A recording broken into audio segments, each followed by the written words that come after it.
আজকে তোমাদের সাথে শেয়ার করব ডিম ভরা ট্যাংরা মাছের ফুলকপি আলু দিয়ে ঝোল। এখানে দেখো মাছটা ঢেকে ভাজছিলাম, তার কারণ ট্যাংরা মাছ কিন্তু খুব গায়ে ছেটে। সেই কারণে তোমরা মাছ ভাজার আগে কাঁচা সর্ষের তেল মাখিয়ে নিতে পারো, অথবা কড়াইতে তেল গরম হয়ে গেলে কিন্তু একটু নুন ফেলে দিতে পারো, তাতে কিন্তু কম ছিটে আসবে।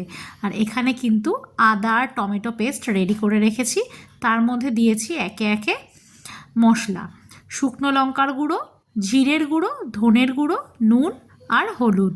ব্যাস এইটুকুনি ছিল মশলা।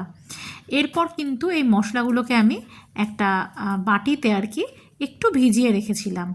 তো দেখো এখানে এই মশলাগুলোকে সামান্য ভিজিয়ে রাখলাম একটু সামান্য কিছুক্ষণের জন্য।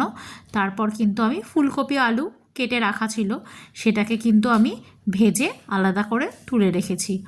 তো এখানে দেখালাম, দেখো ফুলকপি আলু ভেজে তুলে রেখেছি। তোমরা বড়িও দিতে পারো, তাছাড়া এমনিও ভালো লাগে খেতে।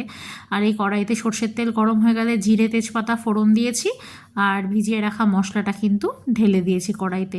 এবার ভালো করে কষিয়ে নেওয়ার পালা। ভালো করে কষিয়ে নিয়ে কিন্তু এবার এর মধ্যে ফুলকপি আর আলু দিয়ে দেবো। ফুলকপি আলু দিয়েও কিন্তু আবার বেশ কিছুক্ষণ কষানোর পালা। আসলে কষানোটা ভালো হলে কিন্তু ঝোল তুমি পাতলা রান্না করো বা গ্রেভি মানে কষা করো, খেতে কিন্তু ভালোই হয়। তো এবার ফুলকপি আলু দিয়ে কিন্তু ভালো করে কষিয়ে নিয়ে দেখো আবার একটু সামান্য জল দিয়েছি, নিচে একটু লেগে যাওয়ার ব্যাপার থাকে, সেজন্য একটু জল দিয়ে আবারও কষিয়ে নিচ্ছি। এবারে কিন্তু জল দিয়ে দিলাম, জল দিয়ে কিন্তু এবার ঢেকে দেব। সামান্য ফুটে এলে কিন্তু মাছগুলো একে একে ছেড়ে দেবো। তো দেখো এখানে কিন্তু বেশ ফুটে এসেছে।